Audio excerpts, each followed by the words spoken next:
हे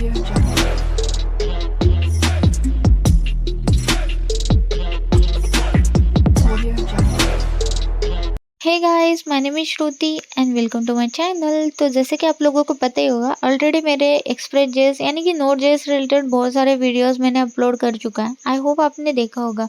अगर आपने नहीं देखा ना, इसका एक अलग सा प्लेलिस्ट भी है, आप एक बार जरूर चेक करना, ठीक है। तो बेसिकली आज का वीडियो हमारा होने वाला है सीक्वलाइज इन नोट जेस, ठीक है। तो सबसे पहले हम देखते हैं कि व्हाट इज सीक्वलाइज, ओके। उसके बाद हम देखेंगे व्हाई यूज सीक्वलाइज, देन देखेंगे व्हेन यूज सीक्वलाइज। तो बेसिकली ये तीन चीज़ें बहुत ज़्यादा इंपॉर्टेंट है अगर आपको ये टॉपिक कवर करना ही है। सबसे पहले थ्योरी जानना ज़रूरी है ताकि क्या है क्या नहीं आपको पता चले, ठीक है। उसके बाद प्रैक्टिकल पर चलेंगे हम लोग। लेकिन ये इंटरव्यू में पूछा गया सवाल रहता है, तो बेसिकली आप थ्योरी बिल्कुल देखना मिस मत करना। मतलब बेसिकली ये वीडियो देखना मिस मत करना। ये देखोगे तभी आप नेक्स्ट स्टेप पता चलेगा प्रैक्टिकल में एक्चुअली हम क्या देखने वाले, ठीक है। तभी आपको समझेगा कि क्यों यूज़ कर रहे हैं।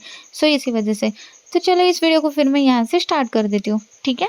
तो सबसे पहले हम देखते हैं what is Sequelize. Sequelize is an object relational mapping ORM library for Node.js that work with SQL database like MySQL, PostgreSQL, SQLite, Microsoft SQL Server, okay. मैं सिंपली बता देती हूँ, ठीक है। सीक्वलाइज क्या है? एक ऑब्जेक्ट रिलेशनल मैपिंग लाइब्रेरी है, बेसिकली ORM लाइब्रेरी है, ठीक है। जो बेसिकली कौन यूज कर रहा है? Node.js यूज कर रहा है, ठीक है। कब यूज कर रहा है? जब आपका डेटाबेस SQL होगा, ठीक है। जैसे कि MySQL हो सकता है, PostgreSQL हो सकता है, तब हम सीक्वलाइज यूज करते हैं, ठीक है। क्यों यूज करना है? जैसे कि देखो, जब हमारे पास एक नोड जेएस का एप्लीकेशन क्रिएट करते हैं तो हमारे पास जेसन में डेटा आता है, जो बेसिकली ऑब्जेक्ट रहता है आपका। जेसन यानी कि ऑब्जेक्ट, ठीक है। एंड उसको आपको डेटाबेस से कनेक्ट करना है, जो बेसिकली डेटाबेस कौन सा यूज़ कर रहे हो? एसक्यूएल कर रहे हो। एसक्यूएल में डेटाबेस क्या है? टेबल फॉर्मेट में, यानी कि रिलेशनल डेटाबेस है। एक टेबल से दूसरे टेबल में जाने के लिए टेबल फॉर्मेट में यूज़ करता है। तो उन दोनों का यानी कि जेसन का डेटा टेबल फॉर्मेट में मैपिंग करना है ना, इन दोनों को मैप करने वाला कोई तो मिडल मैन होना चाहिए ना। तो वो कौन कर रहा है यहाँ पर काम? वो कर रहा है ORM आपका, ठीक है। सो नेक्स्ट पॉइंट देखो, instead of writing raw SQL queries you can use JavaScript method and models to interact with the database. Sequelize automatically convert your code into SQL queries। So वही तो बोला मैंने अभी कि सीक्वलाइज क्या कर रहा है? जावास्क्रिप्ट और आपका डेटाबेस का जो टेबल का डेटा है उन दोनों में मैपिंग कर रहा है। यानी कि अब आपको क्वेरी लिखने की ज़रूरत नहीं। यानी कि अगर आपको कोई भी क्वेरी लिखनी है, कोई भी डेटा चाहिए, तो आप क्या लिखते थे? सिलेक्ट स्टार फ्रॉम टेबल का नेम लिखते थे। अब वो क्वेरी लिखने की जगह आपको जावास्क्रिप्ट का मेथड यूज करना है। जैसे कि मॉडल्स क्रिएट करोगे, जैसे यूज़र का टेबल है तो एज अ मॉडल आपका यूज़र का बनेगा, and just user dot gate करोगे तो आपको एज अ क्वेरी वो गेट मेथड कॉल करेगा और आपको एज अ क्वेरी वो आपको आउटपुट देगा। सो बेसिकली ऑटोमेटिकली वो कन्वर्ट कर रहा है, आपका जो मेथड है उसको वो क्वेरी में कन्वर्ट कर रहा है। तो सीक्वलाइज ये काम करता है, ठीक है।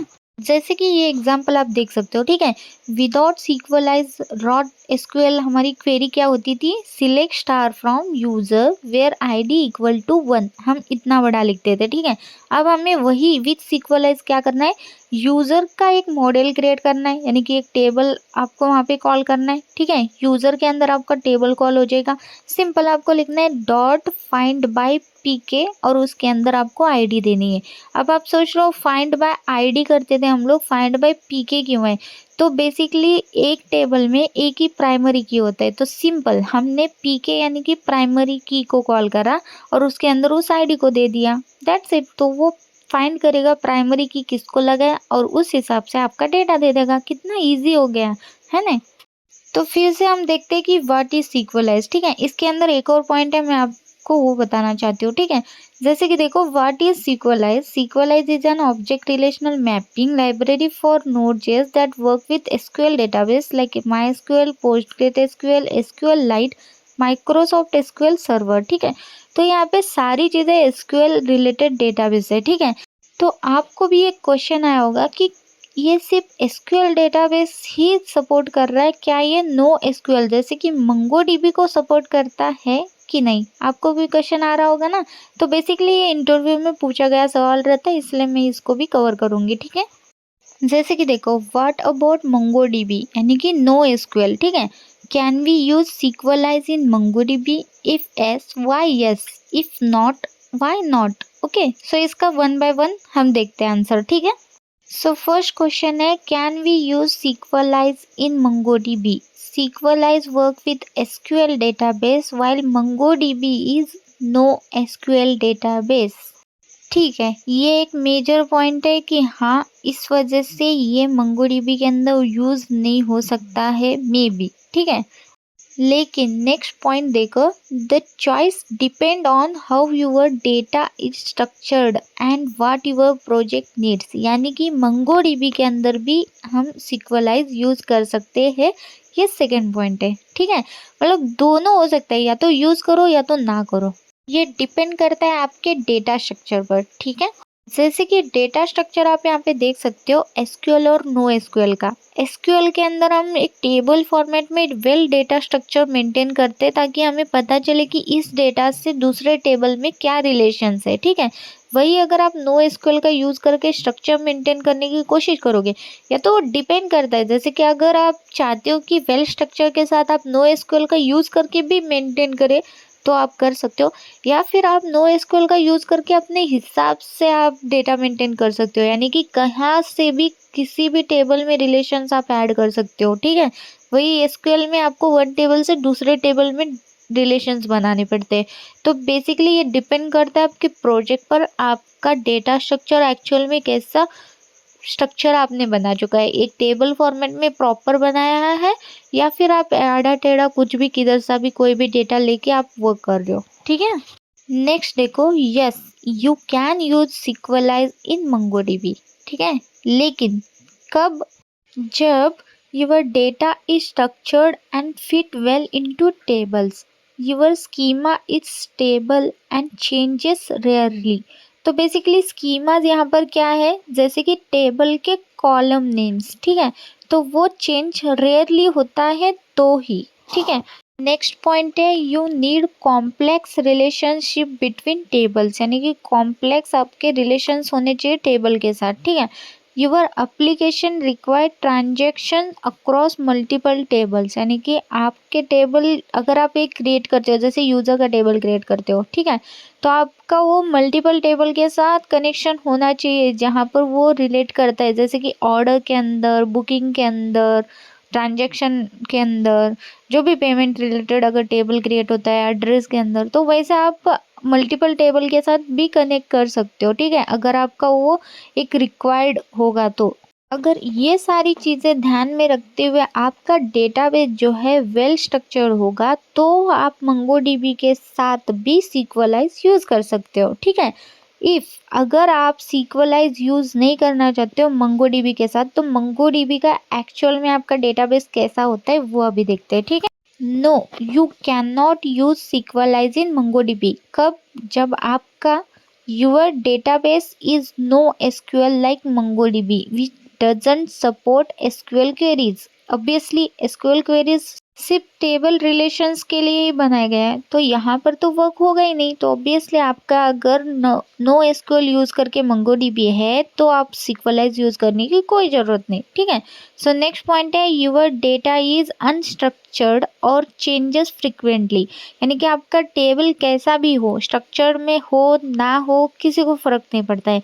अगर आपके चेंजेस टेबल में फ्रिक्वेंटली हो रहे हैं, जैसे कुछ भी चेंज कर रहे हो, कुछ भी ऐड कर रहे हो, कभी भी रिमूव कर रहे हो, तब तो आपको ये सीक्वेलाइज लाइब्रेरी का यूज़ करना ही नहीं है, ठीक है। सो नेक्स्ट पॉइंट है, you need fast flexible storage without migration, यानी कि अगर आपको फास्ट ऑल जो भी आउटपुट है, जो भी आपका टेबल के अंदर डेटाबेस से जो भी रिलेटेड वर्क है, वो फास्ट होना चाहिए, फ्लेक्सिबल स्टोरेज होना चाहिए। तो विदाउट माइग्रेशन ऑब्वियसली आपका माइग्रेशन रन नहीं होगा जब तक आप सिक्वलाइजेशन वर्क नहीं करोगे।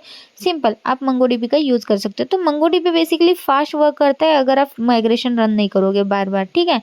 सो उसके बाद नेक्स्ट पॉइंट है, you are storing lots of documents like logs, IoT data और जेसन बेस्ड एपीआई रिस्पॉन्सेज। यानी कि आपका जो भी डेटा आता है, जैसे कि एपीआई से डेटा आता है, वो जेसन में आता है, तो ऑब्वियसली मंगोडीबी ऑलरेडी जेसन में ही एज इट इज डेटा आपको डिस्प्ले करता है। तो आपको तब तो मंगोडीबी यूज करना है, ना कि टेबल फॉर्मेट, क्योंकि उसको फिर कन्वर्ट करके यहाँ पे डालने से बेटर है कि एज इट इज जेसन का डेटा जेसन में स्टोर कर दो, तो ये बेटर हो जाता है। ठीक है, नेक्स्ट पॉइंट है you don't need many relationships, most data is independent. यानी कि बेसिकली आपको किसी भी टेबल का एक दूसरे के साथ कनेक्शन नहीं बनाना है, तो सिंपल आप मंगोडीबी इजीली लाइक वर्क कर सकते हो। मल्टीपल आप ऐड कर सकते हो, मल्टीपल आप रिमूव कर सकते हो, किसी में भी रिलेशंस बनाने की भी जरूरत नहीं पड़ेगी, तो भी चलेगा। ठीक है, सो तब आप मंगोडीबी का भी यूज कर सकते हो सिर्फ विदाउट सिक्वलाइजेशन। तो बेसिकली आपको पता चला, अगर आपको सिक्वलाइजेशन वर्क करना है मंगोडीबी के साथ तो क्यों करना चाहिए, अगर नहीं करना है तो क्यों नहीं करना चाहिए। ठीक है, सो मैंने ये सिर्फ इसलिए बताया क्योंकि इंटरव्यू में अगर आपको एक क्वेश्चन पूछा जाता है तो आपको सिंपली जवाब आना चाहिए कि हाँ बाबा, इस कारण मंगोडीबी के अंदर हम सिक्वलाइजेशन यूज नहीं करते और इस कारण हम यूज कर भी सकते हैं। ठीक है, सो नेक्स्ट हमारा पॉइंट देखते हैं, वाई यूज सिक्वलाइजेशन। ठीक है, सो सबसे पहला पॉइंट है easier database operations. You don't have to manually write and manage raw SQL. Basically वही है पॉइंट कि SQL के क्वेरीज पर्टिकुलरली लिखने की जरूरत नहीं है, इतने बड़े बड़े हो या छोटे छोटे हो। सिंपली आपको लाइक मेथड कॉल करना है जो बेसिकली जावास्क्रिप्ट के मेथड्स होंगे। ठीक है, सेकेंड मेजर पॉइंट है डेटाबेस इंडिपेंडेंस। यानी कि you can switch database MySQL to PostgreSQL etcetera with minimal changes. यानी कि अगर आपको डेटाबेस चेंज करना है तो इजीली आप कर सकते हो कुछ छोटे मोटे चेंजेस के साथ, एक डेटाबेस से दूसरे डेटाबेस के साथ, क्योंकि सारे एसक्यूएल फॉर्मेट में होंगे, प्लस आपके सारे वेल स्ट्रक्चर मेंटेन करेंगे ना, माइग्रेशन वगैरह, सीडर्स वगैरह, सारी चीज़ें अलग अलग चीज़ें मेंटेन होगी, तो ऑटोमेटिकली वो लाइक एक्सेस कर लेगा कि हाँ ये हमारे इसमें लाइक इजीली कनेक्ट हो सकता है इस डेटाबेस से इस डेटाबेस में। ठीक है, नेक्स्ट पॉइंट है बिल्ड इन फीचर्स। फीचर्स बहुत सारे हैं, जैसे कि model definition, tables as JS classes. यानी कि यहाँ पे मॉडल्स क्या वर्क कर रही है, एज अ जावास्क्रिप्ट के क्लासेस वर्क कर रही है। यानी कि मॉडल्स बेसिकली आपके टेबल्स है। ठीक है, जैसे यूजर का टेबल आप कहाँ पे लिखोगे, मॉडल्स के अंदर डिफिनेशन ऐड करोगे, वो एज अ वर्क कैसा कर रहा है, जेएस का क्लासेस की तरह। ठीक है, सो उसके बाद देखो नेक्स्ट है validations, migrations, version control for database schemas. यानी कि वैलिडेशन ऑब्वियसली ऑटोमेटिकली वैलिडेशन आप लगा सकते हो। माइग्रेशंस यहाँ पे क्या कंट्रोल कर रही है, आपके डेटाबेस के स्कीमास को कंट्रोल कर रही है, यानी कि उसके वर्जन्स को कंट्रोल कर रही है। स्कीमास यानी कि डेटाबेस के टेबल के जो स्कीमाज है, आपके टेबल के अंदर के कॉलम्स को मेंटेन कर रही है। ठीक है, एसोसिएशन यानी कि रिलेशनशिप बिटवीन टेबल्स, एक टेबल से दूसरे टेबल में आप कनेक्ट कर सकते हो इजीली, तो एसोसिएशन का यूज करके। ओके, जैसे कि one two one, one two many tables में हम रिलेशंस क्रिएट करते हैं ना, वैसे। नेक्स्ट पॉइंट है security, prevent SQL injection automatically, तो सिक्योरिटी तो है इसमें। ठीक है, सो नेक्स्ट पॉइंट है clean code, keep your backend code structured and reusable, sorry readable. तो बेसिकली वही हो गया ना, रीयूजेबल और रीडेबल, क्योंकि रीयूज हो सकता है वन डेटाबेस से दूसरे डेटाबेस में, आपको इजीली आप उसको मैनेज कर सकते हो। ठीक है, एंड उसका बैकएंड का कोड वेल स्ट्रक्चर मेंटेन करेगा, क्योंकि सारी चीज़ें प्रॉपर रहेगी फोल्डर वाइज। जैसे माइग्रेशन का फोल्डर कुछ अलग में रहेगा, मॉडल्स के अलग रहेंगे, सीडर्स के अलग रहेंगे, कुछ भी आपको क्रिएट करना है, कुछ भी आपको ये करना है तो वेल स्ट्रक्चर मेंटेन करना पड़ेगा, तो ईजी हो जाएगा, मतलब रीयूजेबल ही आप बोल सकते हो इसको। ठीक है, सो नेक्स्ट पॉइंट है हमारा व्हेन यूज सिक्वलाइज। ठीक है, you are building a Node.js app that work with a SQL database. You want to focus on business logic instead of writing repetitive SQL queries. ठीक है, जैसे कि यहाँ पर ये बता दिया उसने कब आपको यूज करना है। ठीक है, जैसे समझो आपको बहुत बड़ा एक प्रोजेक्ट क्रिएट करना है, जैसे कि एक ई कॉमर्स का, उसके अंदर बहुत सारी फंक्शनैलिटी है, बहुत सारी चीज़ें हैं, लॉजिक है, सारी चीज़ें। अगर उसको एक वेल स्ट्रक्चर्ड में आप चाहते हो, ठीक है, तो आप Sequelize का यूज़ कर सकते हो ताकि आप उसको फ्यूचर में बहुत टाइम तक यूज़ कर सकते हो, ठीक है। एंड यहाँ पर देखो जो एसक्यूएल के क्वेरीज आप यहाँ पे बहुत सारे बनोगे, ठीक है, बनाओगे, क्योंकि बहुत सारे टेबल के साथ आपको वर्क करना है, तो सिंपल हो जाएगा। बार बार आपको एसक्यूएल क्वेरीज हिट करने की जरूरत नहीं। एक टेबल समझो, एक टेबल है यूजर का, वो बहुत जगहों पे लगने वाला है, जैसे लॉगिन में भी लगने वाला है, यूजर के पूरे पेज के अंदर, यानी कि यूजर का जो भी रिलेटेड रहेंगे पेजेस उन सभी के अंदर क्वेरीज रखने वाले। तो बार बार आप क्वेरी थोड़ी ना ऐड करोगे, तो इसका भी यूज हो सकता है कि रिपीटेड कोड को अवॉइड कर रहे हैं यहाँ पर वो, ठीक है।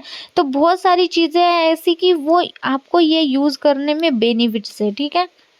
वो आपको प्रैक्टिकल में एक्चुअली समझेगा। अभी आपको, आई होप आपको समझ रहा होगा, नहीं पता नहीं, लेकिन प्रैक्टिकल में आपको सारी चीज़ें कवर अप हो जाएंगी कि हाँ सच में ये बहुत ज़्यादा यूजफुल हो सकता है बोल के।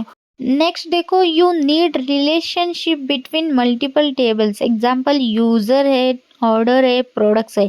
You want migration to handle database changes in a team environment, ठीक है। तो बेसिकली यहाँ पे वही है कि अगर आपको मल्टीपल टेबल के साथ रिलेशंस क्रिएट करना है, ई कॉमर्स वेबसाइट जैसे कि मैंने बोला, यूज़र का अगर डेटा आपको कहाँ कहाँ दिखाना है, जैसे यूज़र का टेबल का डेटा आपको ऑर्डर्स के अंदर भी दिखाना है, प्रोडक्ट के अंदर भी। अगर आप प्रोडक्ट के अंदर दिखाओगे कहाँ पर, आपके कमेंट्स के अंदर आप दिखा सकते हो यूज़र का डेटा, कि कमेंट अगर उस यूज़र ने करा है तो कमेंट दिखाओ उस यूज़र को। तो बेसिकली बहुत सारी चीज़ें, जैसे वो यूज़र अगर प्रोडक्ट को बाय करना चाहते हैं तो उस डेटा को, यूज़र डेटा को एक्सेस कर दो उस प्रोडक्ट वाले पेज के अंदर, और वैसे ऑर्डर तो उस यूज़र के आईडी से आ ही जाएगा। तो ऐसे बहुत सारी चीज़ें हैं, ठीक है। सो रिलेशंस आपको बनाने पड़ेंगे एक टेबल से दूसरे टेबल्स में, तो इजीली हो सकता है, ठीक है। और यहाँ पे बोला है कि migration handle database changes in a team environment, यानी कि एक टीम एनवायरनमेंट की तरफ वर्क कर रहे हैं, वो सारी चीज़ें एकदम हैंडल कर रहे हैं, ठीक है। जो भी आप डेटाबेस में चेंजेस करोगे वो पूरा का पूरा आपको, मतलब एक टीम वाइज आपको वो बता देगा। लाइक एक टेबल में चेंजेस करोगे तो दूसरे टेबल में भी इम्पैक्ट पड़ेगा, ठीक है। मतलब इजीली आप ले लो, इतना भी कुछ ऐसा मतलब क्रिटिकल नहीं है, बहुत इजीली सारी चीज़ें मेंटेनेबल होगी, ठीक है। तो चलो, आई होप आपको ये सारी क्वेश्चंस अभी आपको क्लियर हो गए होंगे कि what is Sequelize, why use Sequelize and when use Sequelize, ठीक है। अगर आपको तब भी कोई डाउट होता है ना तो आप मुझे कमेंट कर सकते हो, ठीक है। तो मैं आपका कमेंट का रिप्लाई हमेशा देती हूँ, आप बिना झिझक के आप मुझे कमेंट कर सकते हो, ठीक है। तो चलो, इसी के साथ फिर मैं इस वीडियो को एंड करती हूँ। नेक्स्ट वीडियो से हम प्रैक्टिकली देखते हैं कि एक्चुअली Sequelize का यूज़ हम कैसे करते हैं, कैसे मेंटेन करते हैं, कर्ड ऑपरेशन सब करके देखेंगे, तब कि आपको क्लियर ही हो जाए कि इसका यूज़ करके कर्ड ऑपरेशन कितना इजीली हो सकता है, ठीक है। तो चलो, नेक्स्ट वीडियो के अंदर मिलते हैं। तो अभी के लिए thank you for watching this video, and if you like my video, like share and subscribe to my channel. Thank you.